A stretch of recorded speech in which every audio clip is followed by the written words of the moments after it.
So students, today I am going to explain some philosophies, or you can say some ideologies, which will be of immense help while writing essays on the topics of like Indian philosophy or Indian traditions of Bhakti and Sufi, all these. So there are many things like Vedas and Vedangas and Dharma Shastras, but I will start from Upanishadic thoughts. So let us start. See, the literal meaning of Upanishad means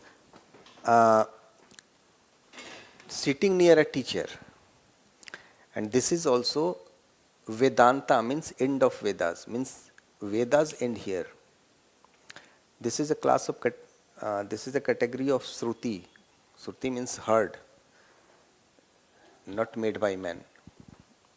So let us start Upanishad. See, later on in India, everything will revolve around the philosophy of Upanishads, and new innovations later on will be the tradition of Bhakti. So what is Upanishad and what are its essence? So see, what does it say? The ultimate reality behind this universe,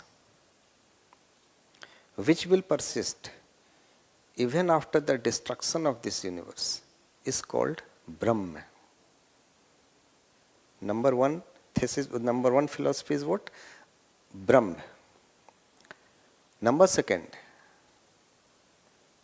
Atma. Atma is the minute manifestation of this Brahma. Everything has emerged from Brahma and everything will merge in the Brahma.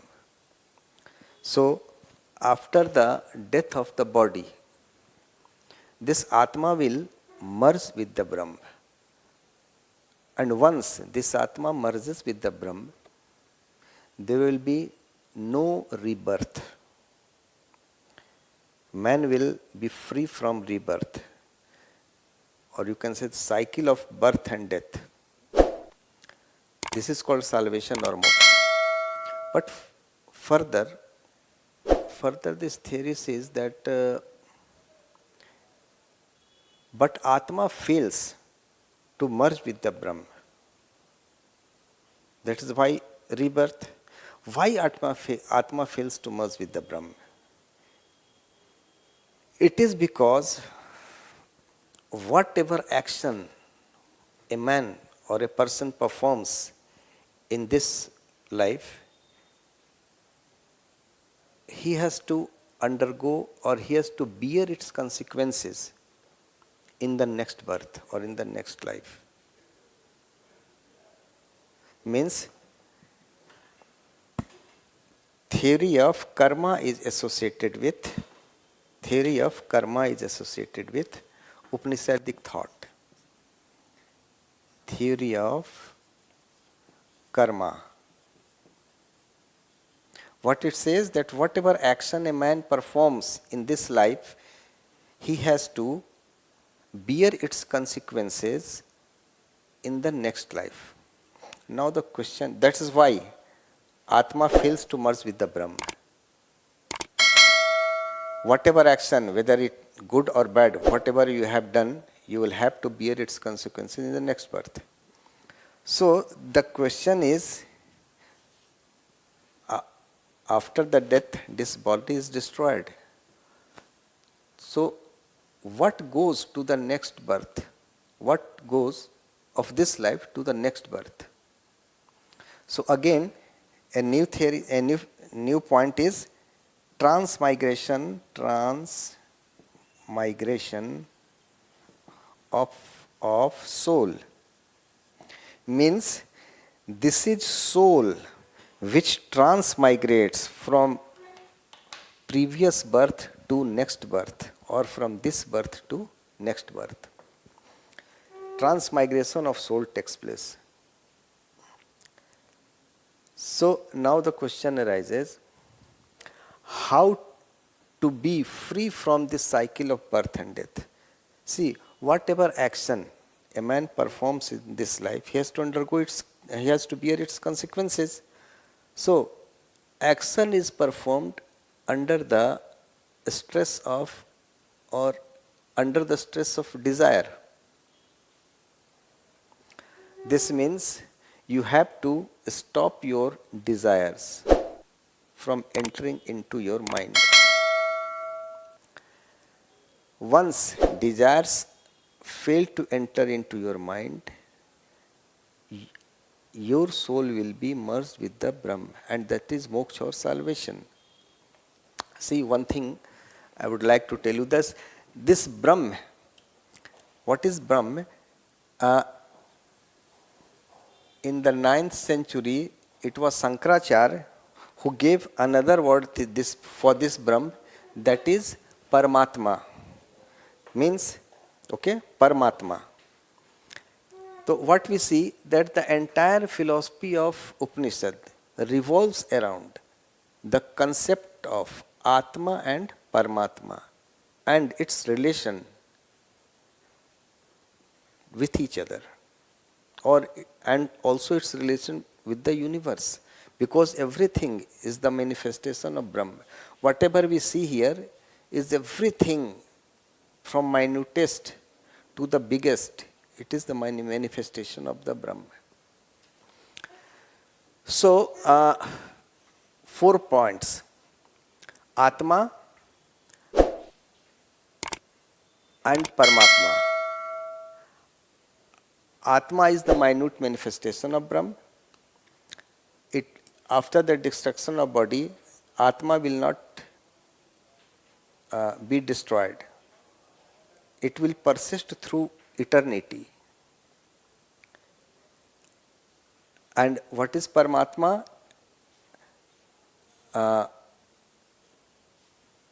Whatever you see in the universe is the manifestation of Paramatma, which will persist even after the destruction of this universe. What is theory of karma? Whatever action a man performs in this life, he has to bear its consequences in the next birth. And this means you will not be free from the cycle of birth and death unless. What unless? Because a soul or a man feels merged with the Brahm because of actions, whatever it has performed. Therefore, you have to, action means desires, it is performed under the stress of desire. So, if you stop your actions, this Atma will be free from the cycle of birth and death. This means it will merge with the Brahm, or it will merge with the Paramatma.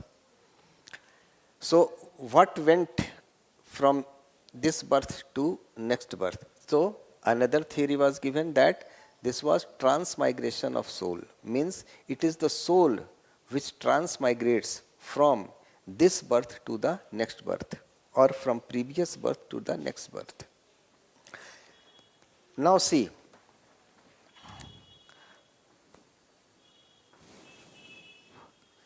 the Upanishads advocated a middle path for salvation or moksha, and this path is based on the path of knowledge. Path of knowledge.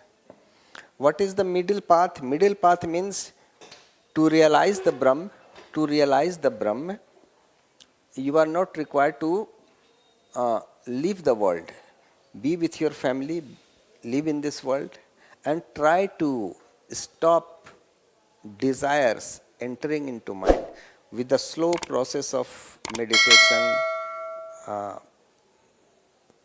Just be patient with minimum requirements, and slowly you will come to realize that I am the Brahm. I am the Brahm means I am the Paramatma. I am the Brahm. Upanishads say what? You are that individual. Who is the Brahm? You are that. You are that individual. Means you are the Brahm. So Upanishad provide middle path for salvation. Through constant meditation, you can realize the Brahm. And this path is based on the knowledge. Knowledge means you, with the help of your knowledge, just use, imagine that I am the Brahm. Just merge with, just be with the Brahm, think about the Brahm, utter the name of Brahm. A time will come that you will feel that really I am the Brahm. But this is not so easy. I have described this on the blackboard, but this is not the easy, such as the realization of God cannot be understood with intellect. What we say that the knowledge of God is beyond intellect. Jnanatit, Gyan. What is God? His knowledge beyond intellect. Your intellect has a limit. After that, God will manifest itself. So the knowledge of God is the knowledge beyond your intellect. So it is not easy that to make some formulas or put some lines and realize the Brahman. Okay. Upanishad advocate God without form and quality. Means, according to Upanishads, God is Nirgun, Nirguna, and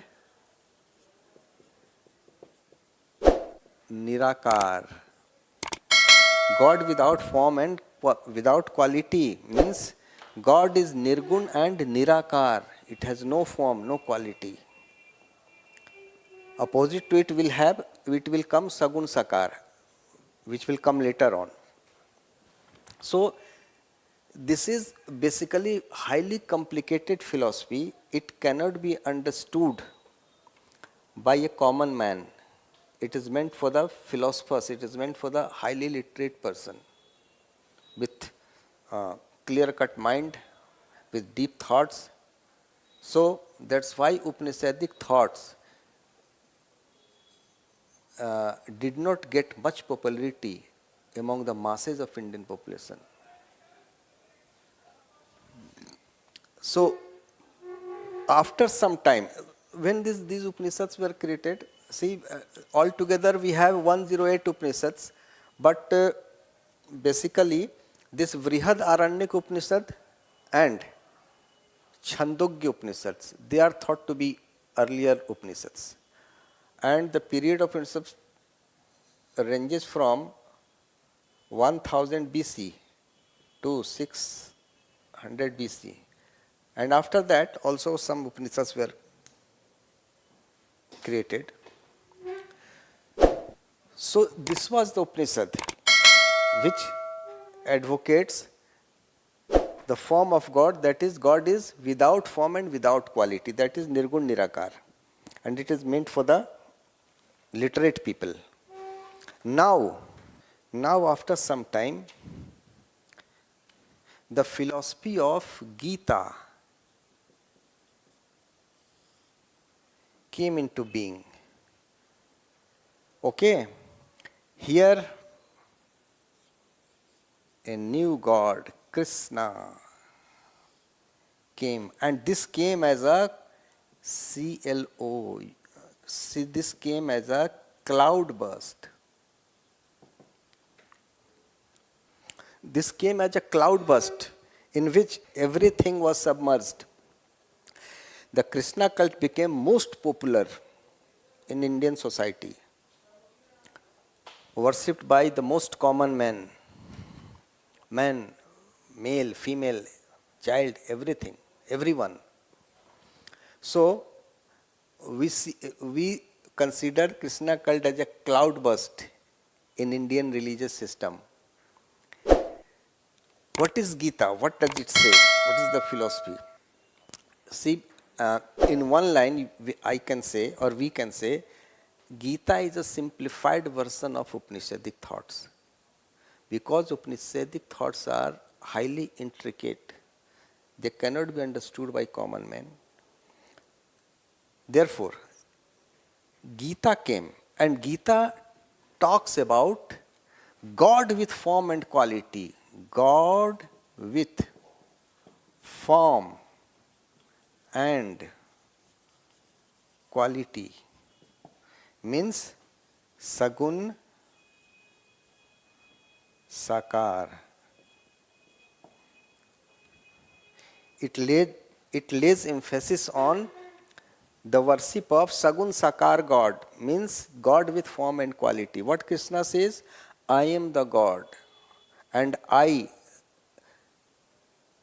reincarnate myself, or I incarnate myself whenever dharma is in distress.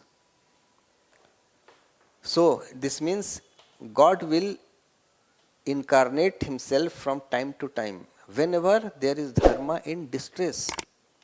And it is this form, means it is this form which fulfilled the needs and the aspirations of every section of society. That's why Gita became most popular. Whether it is the role of the child, it is the role of lover and beloved, it is the role of friendship, it is the role of enemy versus enemy, it is the role of friend versus enemy, it is the role of king versus subject, it is the role of husband and wife. Krishna covered every aspect, every relationship of society. And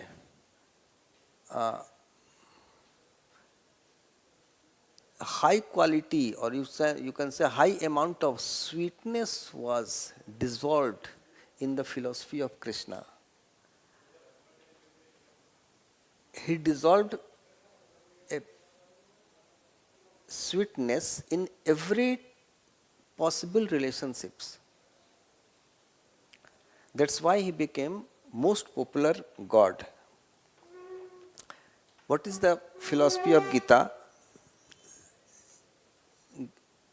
Gita says, in order to attain salvation, do bhakti. Also he says, do niskam karma. Remain within me. What is bhakti? Bhakti means complete self-surrender to God. This is called bhakti. Complete self-surrender to God.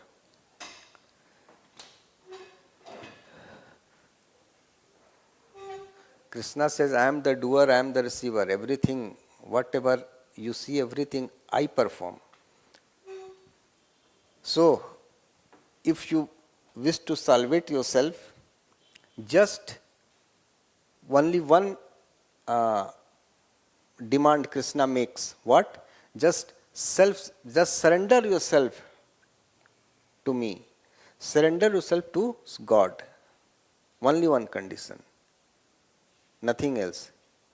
No caste system, no gender inequality, no poor and no rich, no stratified, no high and low. Everyone can attain salvation if he self-surrenders, or if he or she, anyone, surrenders to the God. Only one condition God demands is the complete surrender to him. Complete surrender to him.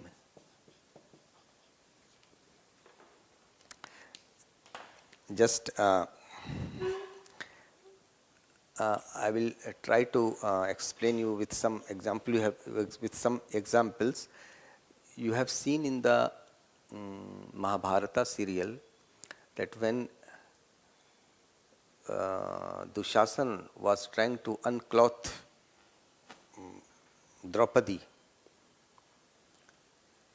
and Draupadi was resisting. What we see there, that with one hand Draupadi was holding her sari, and with one hand she was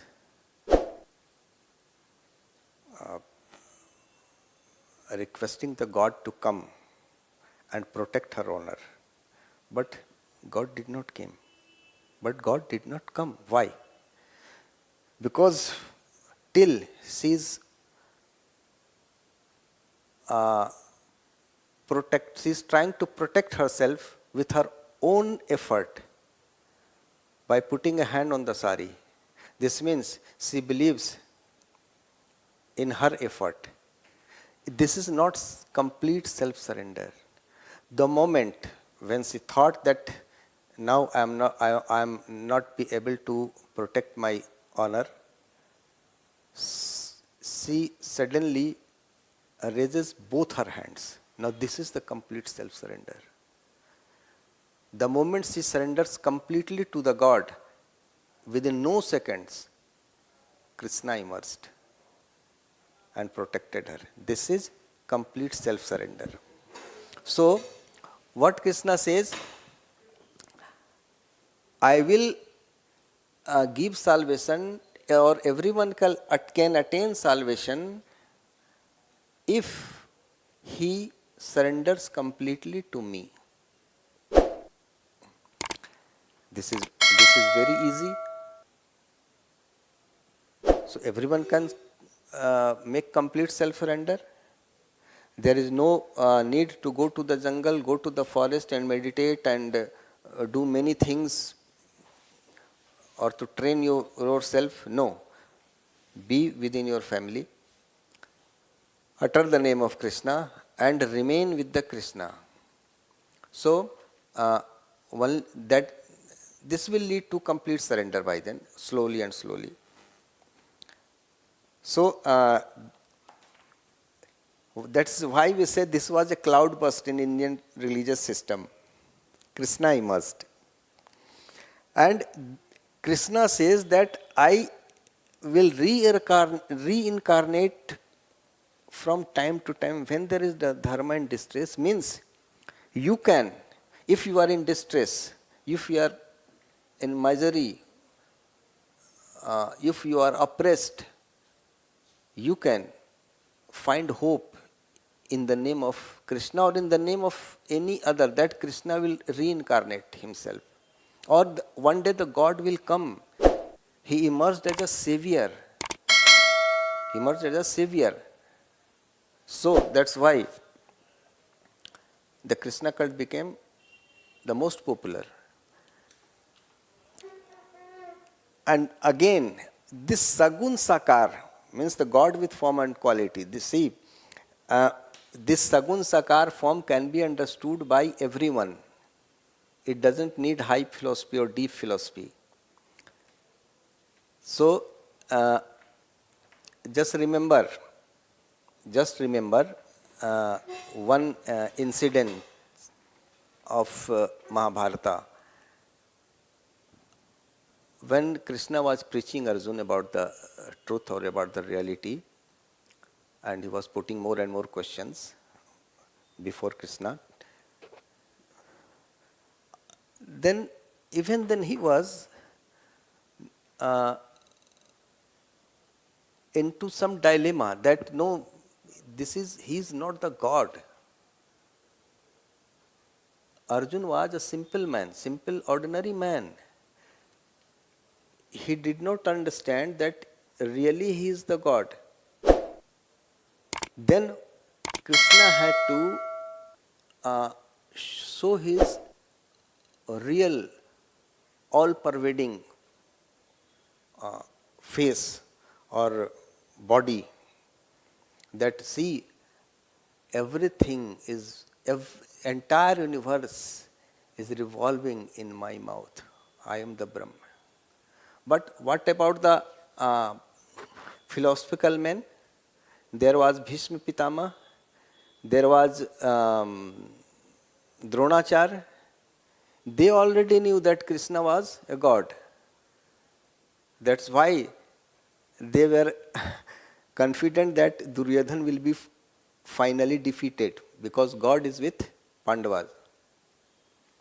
So, for the literate and for the philosopher people, Krishna means Nirgun Nirakar Brahm, God without form and quality. And for the common man like Arjun, Krishna will incarnate himself.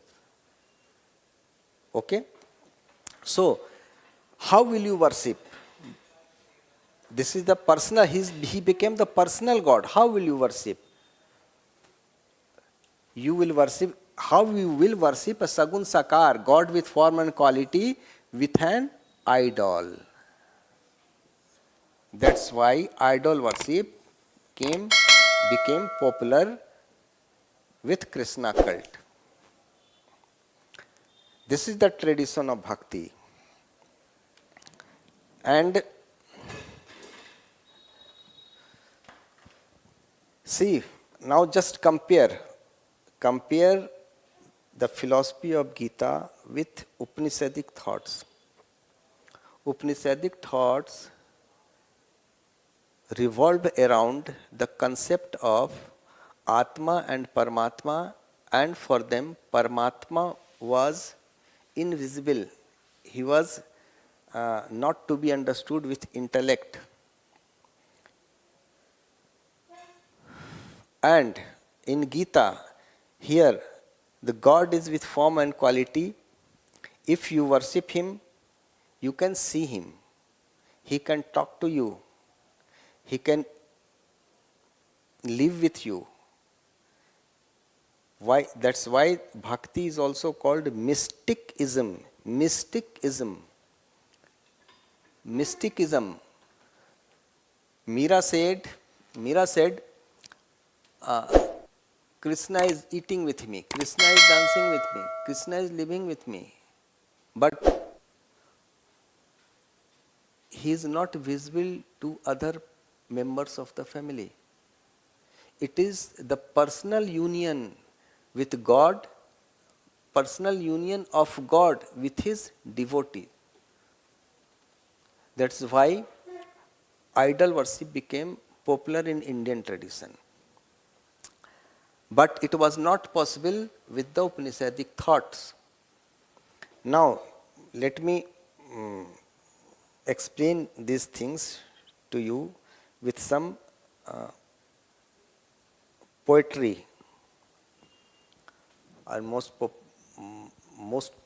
more popular movie songs. There was a song of Manna Day. लागा चुनरी में दाग छिपाऊं कैसे, कोरी चुनरिया आत्मा मोरी मैल है माया जाल, वो दुनिया मोरे बाबुल का घर ये दुनिया संसार. What is the significance? What is the meaning of this song? Kori chunariya atma mari. When I descended from the God, when I descended from the heaven, I am the manifestation of God. When I descended from there, from the house of Babul, means Father is the Almighty God, my soul was at its purest form. I was totally pure. There were no scars, no blemishes on it. It was entirely blemish free. But what happened? In this world, my soul became corrupt. How corrupt? Corrupt means it got so many blemishes, like Kam, Krodh, Moh, काम, क्रोध, लोभ, ईर्ष्या, अहंकार. Okay, let me enumerate here. Kam,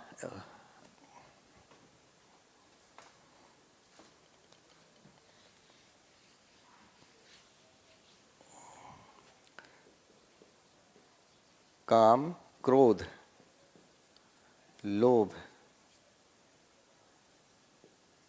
ईर्ष्या, अहंकार, sexual desire, क्रोध, fury, loaf,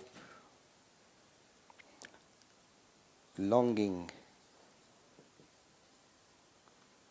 Irsya means jealousy. Ahankar means ego. See,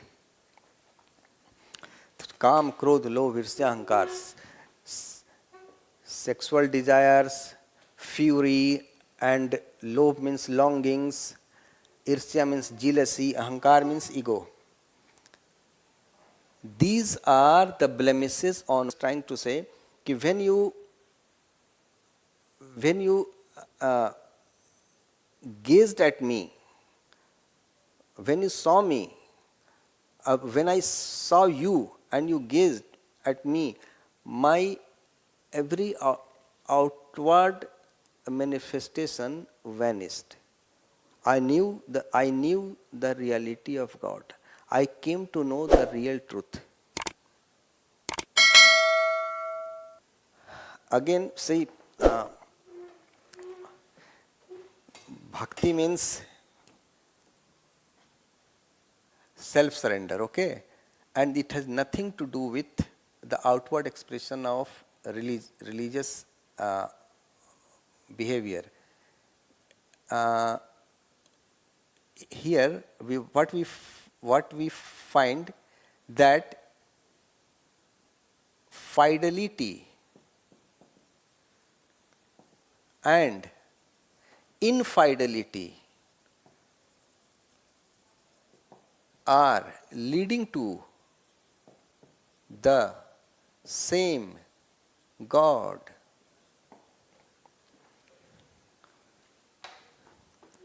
Fidelity and infidelity means विश्वासी और काफिर दोनों both are leading to the same God.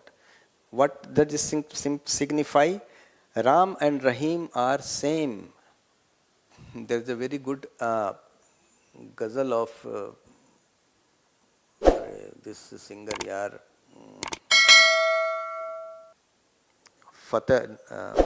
Nusrat Fateh Ali Khan. पकड़ में आओ तो बुत हो, नहीं पकड़ में आओ तो खुदा हो. When I am able to catch you, you are a God. You are a Sagun Sakar, God with form and quality. And if I fail to catch you, you are the Khuda, Nirgun Nirakar, God without form and quality. How this concept is explained in songs. One song I gave you the example, and the other. Now the other is, see, what is other? Sanam. What is Sanam? Sanam means idol. Idol means God with form and quality. God with form and quality. What is harem? Harem means, the literal meaning of harem is, see, wild. Wild means you not able to see, invisible, means God without form and quality. Nirgun Nirakar. The conflict between there, O harem means the conflict of temple and mosque, conflict between temple and mosque. दैर ओ हरम के झगड़े मिटाते नहीं हो तुम. If you are the same, why there are conflicts between temple and mosque? You are the same. So now see, so you got the point? What is Al-Haram? Al-Haram means Kaaba. Kaaba is Al-Haram, means sacred place on the earth for Islam. And Al-Aqsa Masjid is also Al-Haram, means that is also sacred. So sacred place in Islam. So what here, Sufi and Bhakti traditions are mingling with each other. दैरो हरम के झगड़े मिटाते नहीं हो तुम. Why did not you solve the conflict between fidelity and infidelity? If you are the same, I know you are the same. You are the Ram and you are the Rahim. Why there are so much conflicts? Why there is so much violence? So now this is a Farsi and Arabics, I think. Sanam means idol. Okay, so now just try to understand it with Upanishadic thought. Again, again I am putting a song before you. ऐ मेरे सनम दो जिस्म मगर एक जान में हैं हम, एक दिल के दो अरमान हैं हम. ऐ मेरे सनम दो जिस्म मगर एक जान हैं हम, एक ही दिल के दो अरमान हैं हम. Sanam means God, God with form and quality. Oh my God, I know we have emerged from the same God. We are the manifestation of the same God. एक ही दिल के अरमान हैं हम. We have emerged from the same God. We are the creation of the same God with two different bodies. With two different bodies. दो जिस्म मगर एक जान, with one soul. Two different bodies with one soul. Because what is soul? Soul is the minute manifestation of this God. Whether you call it Allah, whether you call it God, means Ram and Rahim. So I know, I mere sanam means oh my God, I know that we have emerged from you. We are the manifestation of you. We are the one soul with two bodies. Here, see here, here what we call bhakti, in Islam it is called ishq. Ishq means loving devotion to God. Okay? And in Islam, God is thought either as a lover or beloved. Just compare.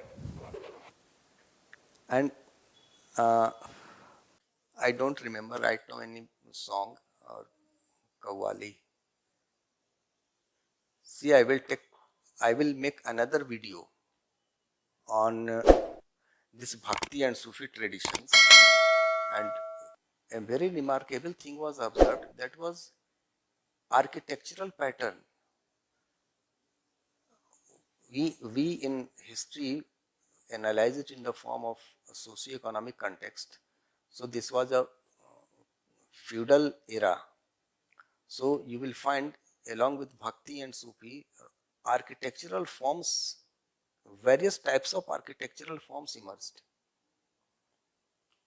And the most remarkable impact on Bhakti and Sufi was on the architectural forms. So it will take a time. So I will make separate video on this. So I think you might have understood all these views. I will come in the next class with some qawwalis and songs. Then I will explain it to you. Okay, boys. Any question? Just try to write on the 1001 words on continuance of Indian philosophy, or various commingling factors between Islam and Hinduism. Just write 100 word or 800 words.